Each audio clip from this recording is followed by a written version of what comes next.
ایران کا ایک شہر ہے کرمان، وہاں پہ ایک شخص ہے حاج ماشاء اللہ، غالباً اب بھی زندہ ہے۔ پورے کرمان میں جب امام حسین کی مجلس کرواتا ہے، کسی بادشاہ اور وزیر کی مجلس میں بھی اتنے طعام نہیں ہوتے جتنا اس کی مجلس میں امام حسین کا نظر و نیاز ہوتا ہے۔ ہمارے ایران کے استاد کہتے ہیں کہ جب میں ان سے ملنے گیا اور اسی نیت سے ملنے گیا کہ پوچھوں تو صحیح آپ کے پاس اتنا پیسہ آتا کہاں سے کہ آپ امام حسین کے اتنے سفرے اور اتنے طعام لگاتے ہیں۔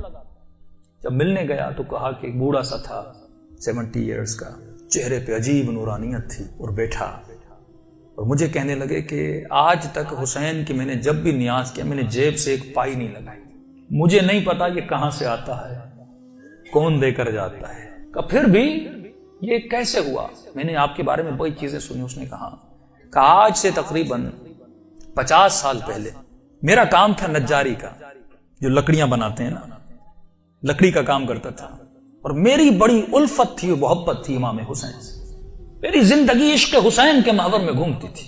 میں لکڑی کا کام تو کرتا تھا لیکن میں بڑی محنت کر کے لکڑی کے ممبر بناتا تھا حسین کے لیے، مسجدوں کے لیے ممبر بناتا تھا، تعزیہ بناتا تھا، تابوت بناتا تھا، علم بناتا تھا، جس بھی مسجد کا کام ہو سب سے پہلے وہ کرتا تھا۔ پورا سال میری یہ روش تھی، مسجدوں میں ممبر دینا، تعزیہ دینا، حسین سے عشق تھا۔ اس کے ساتھ ساتھ تھوڑے ہاسپٹلز کے کام بھی کرتا تھا۔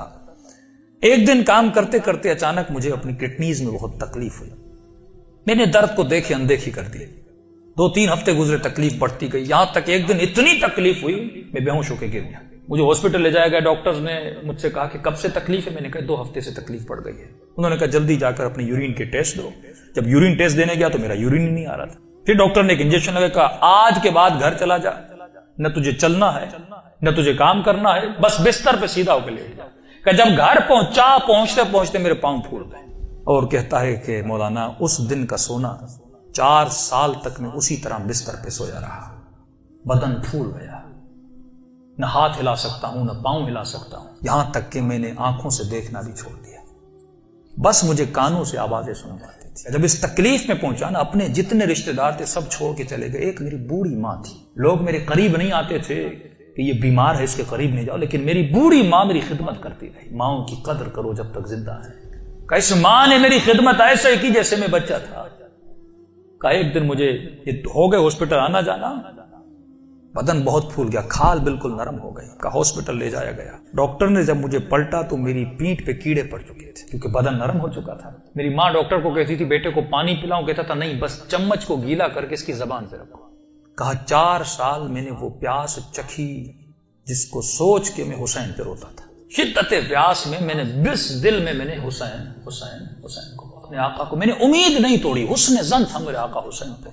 کہ جب آخری دن ہاسپٹل میں گئے تو ڈاکٹرز نے میری ماں کو کہا بس یہ چند دن کا مہمان ہے، اسے گھر لے جاؤ۔ یہ میں نے آواز سنی، اور سنی تو میں رو پڑا۔ میں نے کہا امام حسین 4 سال سے آپ سے امید لگا کر بیٹھا، مولا کیا آپ کا عاشق اسی طرح مر جائے گا؟ دنیا کیا کہے گی حسین کے ممبر بناتا تھا اور حسین نے اسے شفا ہی نہیں دی۔ کہ میری ماں نے گھر کے سرداب میں لا کر مجھے سلا دیا۔ کہ وہ دن تھے محرم کے دن، پہلی محرم ہوئی، میری ماں نے جلدی جلدی گھر میں صفائی کرنا شروع کی، اور نیچے آئی کہنے لگی میرے لال محرم شروع ہو گیا ہے، اب میں تجھے حسین کے حوالے کرتی ہوں، میں جاتی ہوں مجلس سننے۔ کہتا ماں یہ کہہ کر چلی گئی، اس سرداب میں سو رہا تھا، 4 محرم کی رات آئی، آج بھی اس کا گھر موجود ہے، سب کچھ ہے۔ 4 محرم کی رات آئی، میں نے دیکھا کھڑکی سے ایک پرندہ اندر آیا۔ کہتے تب تک کان کام کرتے تھے، لیکن جیسے یہ پرندہ آیا میری آنکھوں نے دیکھنا شروع کیا۔ لیکن یہ عجیب کبوتر تھا جس کے 3 پر تھے، سفید تھا، سبز تھا اور لال پر تھا۔ میں نے زندگی میں ایسا کبوتر دنیا میں کہتا میں نے نہیں دیکھا، پنجے اس کے لال تھے۔ آیا اور آ کر میرے سرانے پہ بیٹھ گیا۔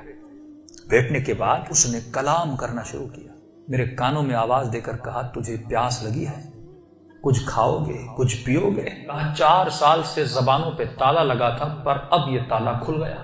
میں نے کہا مجھے بہت پیاس لگی ہے، اتنے سالوں سے پیاسا ہوں۔ کہ پتہ نہیں اس کی چونچ میں کیا تھا، اس نے میرے منہ میں ڈالا، بس وہ بدن میں جانا تھا، ایک عجیب سی فرحت مجھے ملی۔ پھر وہ پرندہ اڑا اور اڑ کے سامنے کرسی تھی اس پہ بیٹھ گیا۔ اب میں اپنے ذہن میں یہ کہہ رہا تھا کہ مولا حسین اگر تو نے بھیجا ہے تو یہ اڑ کے میرے پاس آئے گا یا میرے بستر کے نیچے جائے گا، اگر تو نے نہیں بھیجا یہ اڑ کے چلا جائے گا۔ اتنا کہنا تھا، وہ پرندہ اڑا اور میرے بستر کے نیچے جا کر بیٹھ گیا۔ کہ بس اتنا ہوا، لیکن ابھی بھی بستر پہ لیٹا ہوا ہوں، لیکن تھوڑی فرحت مجھے مل چکی ہے۔ اب سوچ رہا ہوں یہ پرندہ کون ہے، کہاں سے آ رہا ہے. اتنے میں صبح ہوئی، میری ماں نیچے سرداب میں آئی اور اس کے ہاتھ میں رومال تھا. پہلے زمانے میں جب لوگ روتے تھے تو ایک رومال رکھتے تھے. کہ جلدی دوڑی آئی اور گیلا سا رومال تھا، اس نے اس رومال کو میرے اوپر نچوڑنا شروع کیا. تو میں نے کہا کہ اماں یہ کیا ہے؟ کہا یہ حسین کے غم میں جو آنسو بہائے نا تیرے بدن پہ مل رہی ہو تاکہ خدا تجھے شفا دیتے. کہ یہ کہہ کر میری ماں چلی گئی. جیسے جا رہی تھی میں نے کہا اماں اگر زحمت نہ ہو، ایک کبوتر ہے اس بستر کے نیچے، اگر زحمت نہ ہو اس کے لیے تھوڑا دانا اور پانی رکھ لو.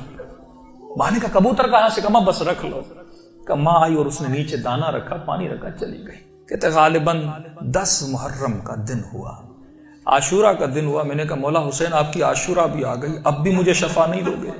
کہا رو ہی رہا تھا کہ اچانک میرے کمرے کا دروازہ کھلا اور میں نے ایک نورانی شخص کو اندر آتے ہوئے دیکھا. کہتا بستر کے ساتھ جو کرسی تھی وہاں آ کر بیٹھ گئے. بس میں نے چہرہ دیکھ کے سمجھ گیا یہ میرا حسین ہے. کہتا مجھے نہیں پتا میں نے کیسے سمجھا، لیکن میں نے دیکھا، میں سمجھ گیا یہ میرا آقا حسین ہے. کہہ رہا جیسے میں نے امام حسین کو دیکھا، خود کہتے میں نے مولا کا یہ بازو پکڑ لیا اور بازو کو پکڑ کے میں نے حسین کو لپٹنے کی کوشش کی. کبھی بازو کا بوسہ لے رہا تھا، کبھی ہاتھوں کا بوسہ لے رہا تھا. کہتا جب میں نے ہاتھ دیکھے نا تو مولا کی انگلیاں کٹی ہوئی تھی. میں نے کہا میں قربان جاؤں میرے آقا، 4 سال سے انتظار ہے، میری جان آپ پہ فدا مولا، اتنی دیر لگا دی اپنی زیارت کر. امام حسین نے اپنا ہاتھ میرے سر پہ پھیرنا شروع کیا. کہا آج ماشاءاللہ ہم آ گئے، ہمارا انتظار تھا، ہم آ گئے، تیرا انتظار ختم ہو گیا، بتا تجھے کیا چاہیے؟ میں نے کہا میں نہیں بتاؤں گا، آپ کو پتا ہے مجھے کیا چاہیے. آپ میرے حال کو دیکھ رہے، میں زبان سے کچھ نہیں مانگوں گا، آپ کو پتا ہے کہ مجھے کیا چاہیے. اتنا کہنا تھا، حسین نے میرے وجود پہ ہاتھوں کو پھیرنا شروع کیا. میرے ہاتھوں کو پھیرا، میرے کاندھوں کو پھیرا، میرے جسم پہ ہاتھ لگائے. کہا آج ماشاءاللہ جو تجھے چاہیے تھا حسین نے دے دیا. میں نے کہا آقا آپ کا بہت شکریہ.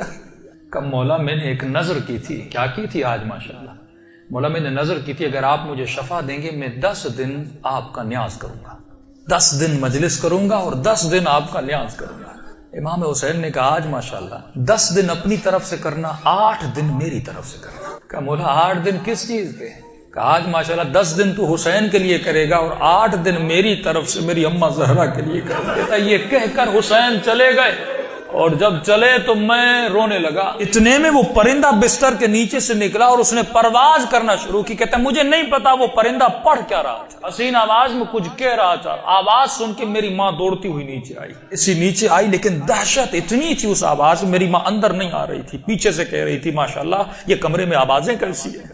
میں رو کر کہہ رہا تھا اماں اندر آ جاؤ، حسین نے مجھے شفا دے دی. یہ بوڑھی ماں دوڑی آئی، کبھی دائیں دوڑ رہی ہے کبھی بائیں دوڑ رہی ہے. کہاں ہے میرا آقا حسین؟ کہا میں بستر پہ بیٹھا تھا، وہ سوجن ہر چیز ختم ہو گئی. کہ یہاں تک وہ کبوتر پرواز کر کے چلا گیا. یہ بوڑھی کبھی کرسی کے بوسے لے رہی ہے، کبھی بیٹوں کے ہاتھوں کو چوم رہی. یہاں میرے حسین کے ہاتھ لگے تھے. روتی ہوئی جب صحن میں آیا ہمسایوں نے سمجھا یہ مر گیا ہے. دوڑے آئے کہ ماں رو رہی ہے، شاید بیٹا مر گیا. لیکن جب پہنچے کیا دیکھا، اسے حسین نے زندگی عطا کر دی تھی. عزیزو جب یقین ہو نا، یقین نہ ٹوٹے. جب اہل بیت پہ بھروسہ